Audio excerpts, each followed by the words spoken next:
Human desire is notoriously subjective. We make choices based on fleeting moods and unpredictable impulses. Yet, to understand global markets, economists require rigid, quantifiable models that can turn these erratic behaviors into predictable outcomes. Relying on psychological surveys or emotional mapping is insufficient for high-level modeling. These qualitative insights are difficult to scale into the precise equations needed to solve for market equilibrium or pricing strategies.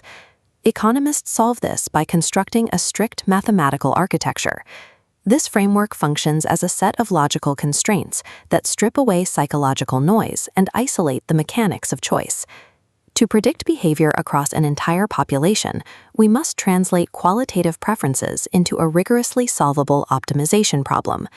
This translation is built upon four foundational rules: the axioms of completeness, reflexivity, transitivity, and non-satiation. These four axioms provide the formal proofs required at the graduate level to validate economic models from the ground up. Collectively, these rules define the boundaries of the theoretical consumption space, the complete universe of goods and services available for a consumer to rank. By building this model axiom by axiom, we reveal the specific mathematical origins of the indifference curve. The first constraint is the axiom of completeness. It mandates that a consumer can always make a definitive choice between two options, removing the possibility of mathematical indecision.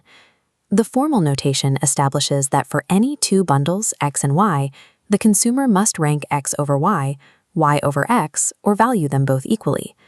We can visualize this on a coordinate plane representing the consumption space, where every dot represents a unique combination of goods. Completeness ensures that if we pick any two random dots on this grid, a definitive comparative relationship exists between them. This creates a complete ordering, guaranteeing that every possible bundle in the known universe of choices can be ranked. Reflexivity is the baseline requirement that a bundle of goods is at least as good as itself. Mathematically, this is expressed as X being greater than or equal to itself. In a formal proof, leaving the self relationship undefined would create a logical gap.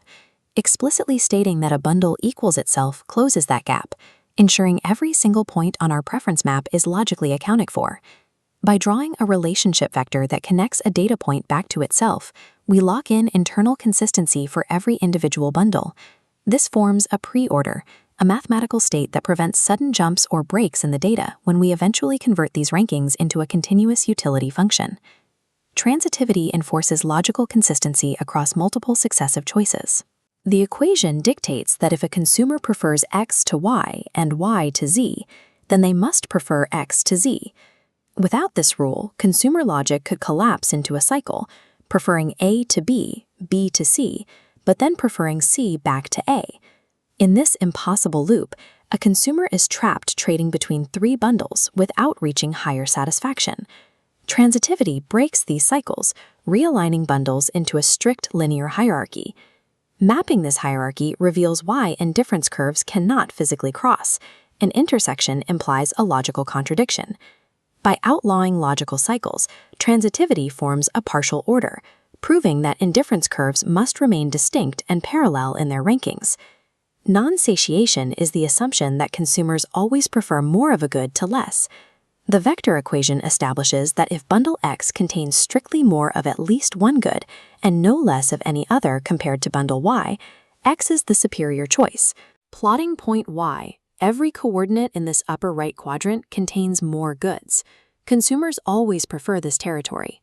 To maintain satisfaction, giving up one good for another forces the indifference curve downward, away from this zone. It also forces the curve to be infinitely thin.